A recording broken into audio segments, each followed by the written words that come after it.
Welcome back to the second episode of Being 20 in the 2020s. Last week, our co hosts Neha and John covered what it meant to use AI as a 20-year-old.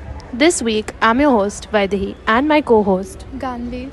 and we'll talk about having love and relationships as being 20s in this new world of the 2020s. Okay, so guess who watched Sayara last night? How was it?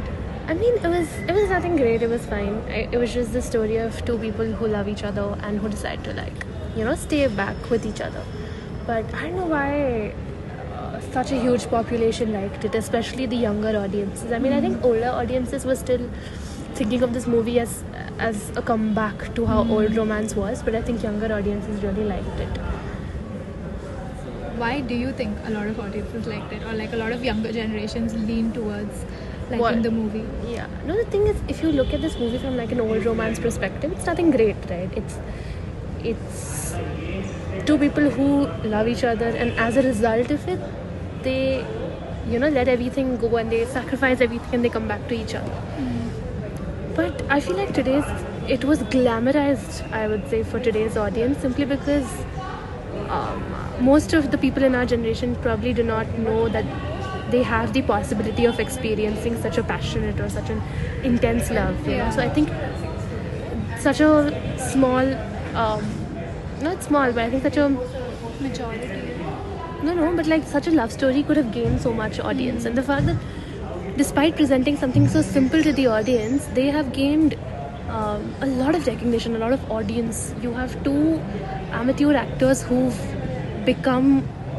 names are known in households now, and it's the highest grossing international romantic movie ever in India. It was 300 crores. So the point of it being, was it the audience that contributed to this, or was it the filmmakers who knew exactly what the audience wanted? And yeah, so I mean, but why do you think that the younger generations can't imagine such a passionate or such an intense love? I think it's because of mostly lack of commitment. I feel like things like, true love or passionate love takes in so much time and energy, which I don't think people in this generation have. Like, they don't have the commitment, the passion to like experience intense love or to like give that time and effort. Whereas, like, if somebody really just wants to go hook up, they'll find like 10 options to do it. So it's really hard for individuals to just find somebody to really stay committed to, because if one person is ready, the other is not.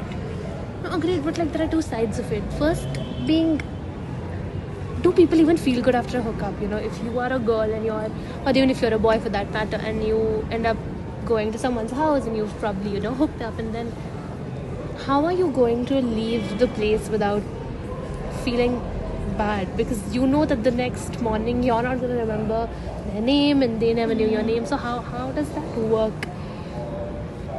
Or why has our generation become so desensitized to this behavior? I'm not saying it's wrong, but I mean, I'm biased against it. Yeah. So where do you think that, why do you think they're not avoiding choice? I think avoiding choice can mean really great things if you can be with one committed person and you build a strong relationship with that one person, you see it through.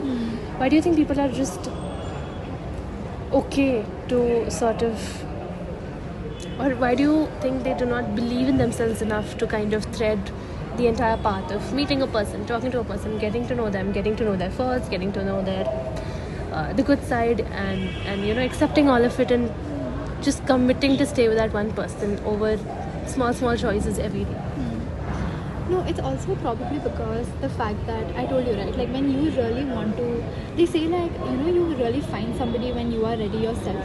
But then the thing is that people these days really don't want to be the best version of themselves, because they already know that, if I'm like the bare minimum, Someone's gonna accept me. Because the thing is that standards have become so low that people will go for anybody and everybody if they have the choice or option to it. So, and again, like when it comes to things like commitment, you really need the time, you really need the effort and stuff. And people have taken freedom as like, freedom like very grantedly, because like like they think like freedom means I can do whatever I want, right? So because they have this choice, because they have the fact that because they have this choice, they're like, oh, you know what, if I can hook up, why would I commit?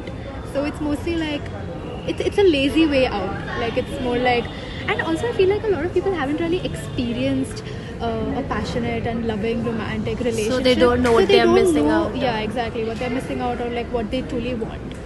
And I feel like also a lot of people like our generation have this mentality that we're at this age to enjoy, we're at this age to have fun, and their definition of fun is going out, drinking and sleeping with one another. They don't see relationship as the sort of fun that they would categorize as hooking up. Okay. I mean, I think that's very insightful. But I also know people who haven't experienced intense, passionate love, but they are still holding off on, investing in such practices. I have friends who believe in these sort of, I wouldn't say fairy tale, that is too idealistic, but in the concept of just having one person for life and stuff like that. So why do we think, or how do we think these people have held off, or how are they so different from what the generation today offers us? It's probably because of various reasons. Like, let's say, even if you take it as a fairy tale, right? Like, a lot of people maybe saw movies that sort of influenced them to think in the concept of love, or to think in the concept of, oh yeah, I might find the right person. Because the thing is, relationships are so romanticized in movies that sometimes it makes you feel like, oh, maybe this is what I want. And then there are probably like people like us who've seen others who've been in casuals, who've been in hookups, and we are so icked out by it that we really don't want to be a part of that group, right? We probably want to be in a group who look for commitment, who look for passion and stuff like that. So I think there are a lot of, or even I've seen a lot of people being in the concept or in the culture of hooking up and stuff like that because they've had bad experiences in the past. So they carry it along. They think because I've had a bad relationship once, I'm gonna anyways find people who are gonna like probably mess me up. So why bother even committing again? No, but then there is also this huge irony that then exists, because our generation is by far the biggest generation. The biggest?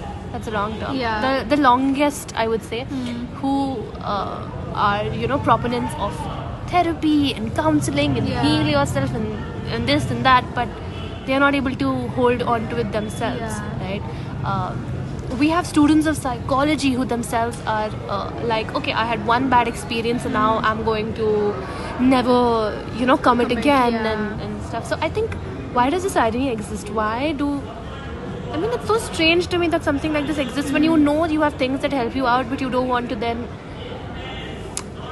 access it. I feel like a lot of people,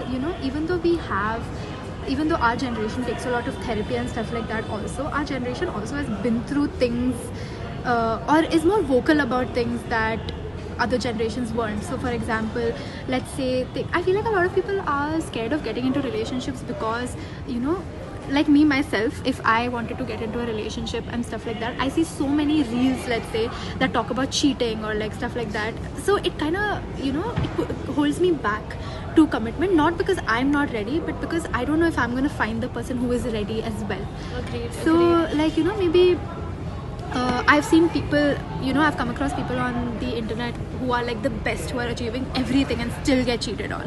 So you sort of think, where are you standing, like I probably haven't achieved enough and stuff like that. So there's this constant comparison being like, okay, if there is a person like this who has been cheated on, who am I? Maybe like any guy would do the same with me as well. So I don't think a lot of people hold back. I feel like there are a lot of reasons why people don't commit. It's not particularly one.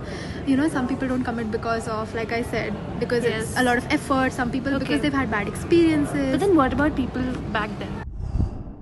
So I think what our effort was with this particular episode was just to shine light on both the sides of being in a relationship or not being in a relationship as we are exploring our 20s. And I think to see the variety in the way people describe a relationship, what it is truly for them. And I think this variety was very lost in previous generations. I feel in a way I'm glad that we are able to see all these shades Correct. in people and in relationships. And I think John and Snee also did a very good job of showing us how people use ChatGPT and how people use AI to counter such important discussions and that can and- make or break relationships. Exactly. So I think that has been our effort throughout this entire series of being 20 in the 2020s, and Yeah. And you guys let us know what you think about love. See you in the next episode. Bye.